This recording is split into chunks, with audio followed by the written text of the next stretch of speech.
What is the biggest mind F you have ever experienced? Mongols fought Japan and Austria at the same time. Neither of them were aware of the other's existence for over 100 years. On a similar note, feudalism in Europe and in Japan was extremely similar, yet they had no connection whatsoever.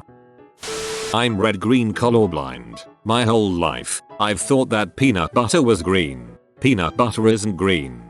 I'm colorblind. I just asked my girlfriend to compare peanut butter to the colors of other foods. I am now sad.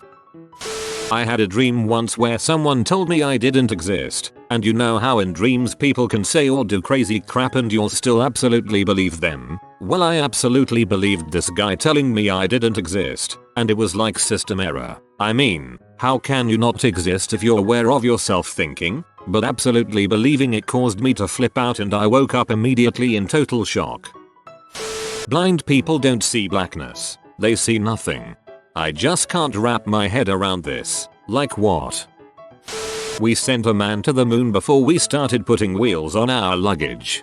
1903. Wright brothers go on first flight. 1969. Apollo 11 lands on moon. 66 years.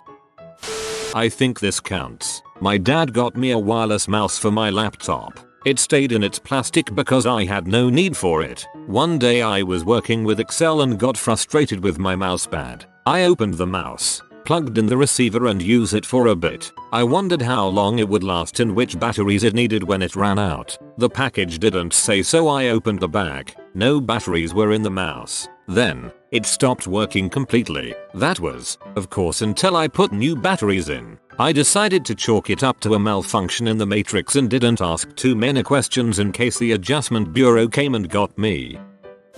We are either alone in the universe or we are not. Both ideas are equally terrifying. Arthur C. Clarke. Forever will go on forever. There will be a time where this moment will be 1 billion years ago. The atoms that are currently you will still exist 1 billion years from now, just more spread out. Not knowing your boss has an identical twin and having him walk up while you're talking with him. The fact that every time you remember an event your mind slightly alters that memory. Therefore everything you remember is not actually true but a slight fabrication of your imagination. The only true memories you have are the ones you haven't actually thought about yet. I mostly get this thought while I'm driving, but my biggest minfuck is that other people around me live their lives every day and I don't have a clue what's going on. For example, I'm driving and look over to the car next to me and think, who is that person? Where are they going? What have they been doing today? Do they have some soul destroying secret? It just really makes me think how many people are in the world that I don't know about. The last time the Cubs won a World Series, the Ottoman Empire was still a thing. The human body is actually like one big donut. Think about it, you have a long tube going from your mouth and out your butt, so the inside of your large intestine is the outside of your body. I remember when they taught us this in pharmacy school, it was like a huge epiphany for me and I wondered if anyone else's mind was blown. Essentially your entire GI tract is considered the outside of your body when it comes to infectious diseases. Equally impressive is we only have like 5 sphincters keeping things going in the right direction. Once, I caught a fat brown spider in my dad's garage. Being afraid of spiders and weirdly proud that I had caught one, I kept it in the Tupperware that I caught it in and put it on my dresser. It sounds weird, I know, but I was a weird kid. After a week or so, he stopped moving entirely and I assumed he was dead. Also being very lazy, the Tupperware with my dead spider stayed on my dresser and got buried underneath clothes, papers, ect. After another month, I found that it had made a huge stain in the Tupperware. I didn't want to have to admit to my parents that I had ruined a Tupperware by keeping a goddamn spider in a box until it left a death stain, so I hid it under my bed. Flash forward to a full year and a half later, I'm watching South Park, and I hear a loud and creepy scuttling sound. I dig through my room trying to find the source, when I find the spider in the stained Tupperware. It's freaking out, like doing backflips and scuttling as fast as it can to try to get out of the Tupperware. The spider came back to life. It went into a dormant state, then woke up and flipped out because it was trapped. We're lucky enough to not have much light pollution where we live. I love looking at the stars on a clear night. It boggles my mind that I'm actually seeing the past. can only handle it for 10 minutes tops though before I feel so overwhelmed with how insignificant we are I have to go inside and hug myself while eating ice cream. The Truman Show. I saw it when I was about 10, so I was pretty much looking behind mirrors and random objects trying to find a camera, and it also made me question the way people were treating me. Think about this. If you are Truman, everyone has seen everything you've ever looked at online. Everything.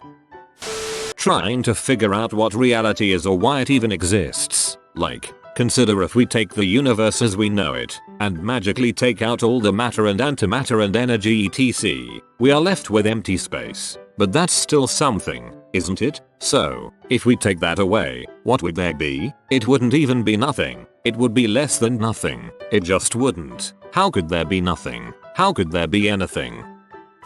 When I think about how far technology had come in the past few decades. For real, the other day I was looking at pictures of Mars on my phone when it hit me how advanced we are. Pictures of another planet, in my hand, that I can choose to see at any time.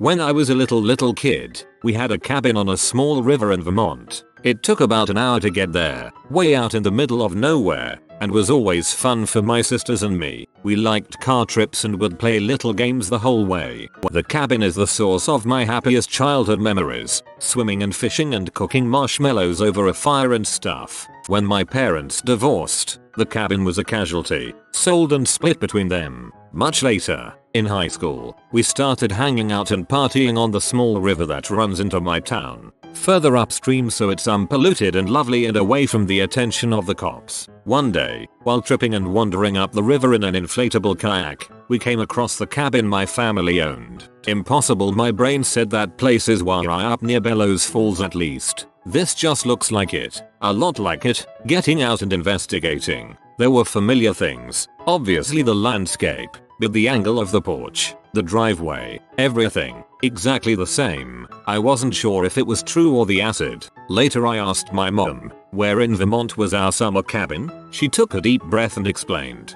it's actually only about 10 minutes away. We used to drive up into Vermont and circle back on dirt roads because it calmed you and the girls down so much. Temporal distortion realized. Mind fricked.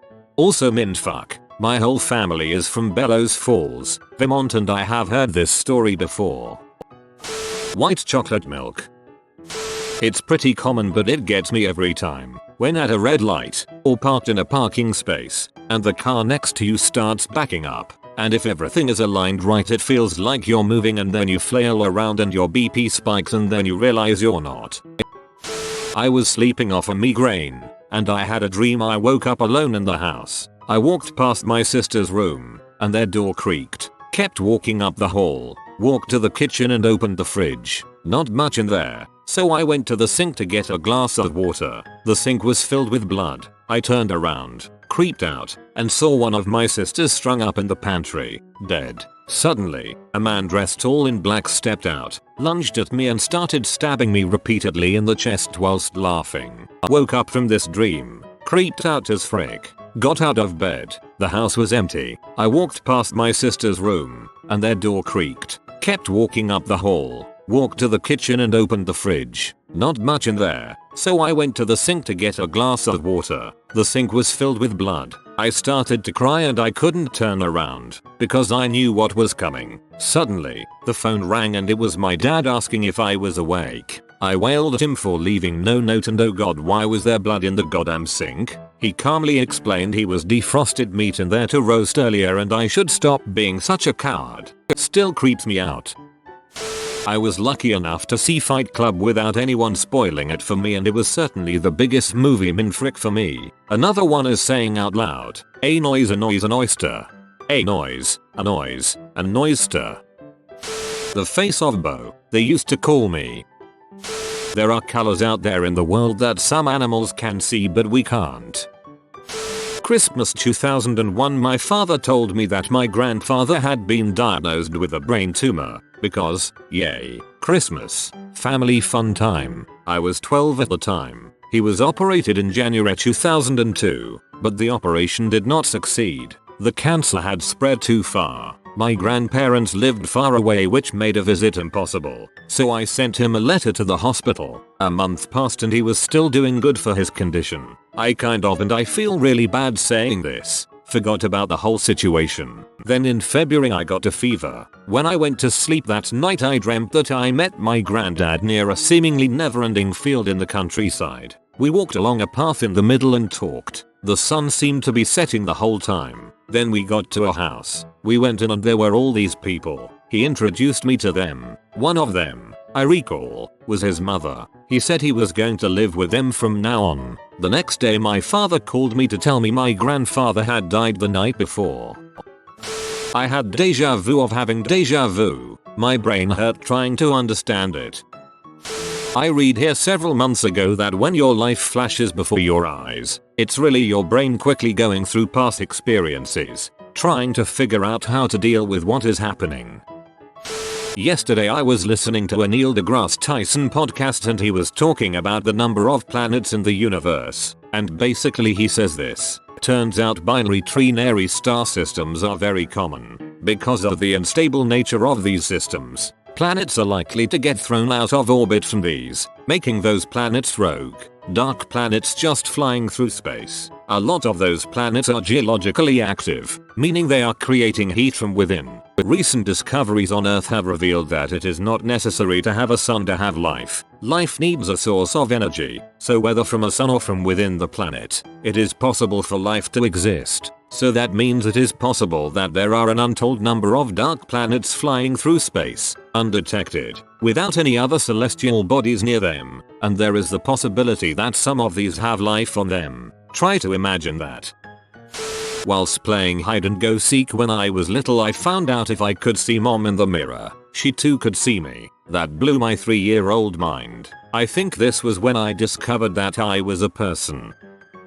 Every action and decision we make is influenced by the sum of our experiences, memories, influences and the environments we've been exposed to, all of which at a simplified basic level are actually events or elements caused by the decisions of other people. These decisions were in turn caused by another sum of experiences, memories, influences etc. of those people. Doesn't that at some level make everything kind of predictable if we were able to map every single influence? On a related note, if every decision we make is influenced by things in our past, most of which were beyond our control, what does that say about free will?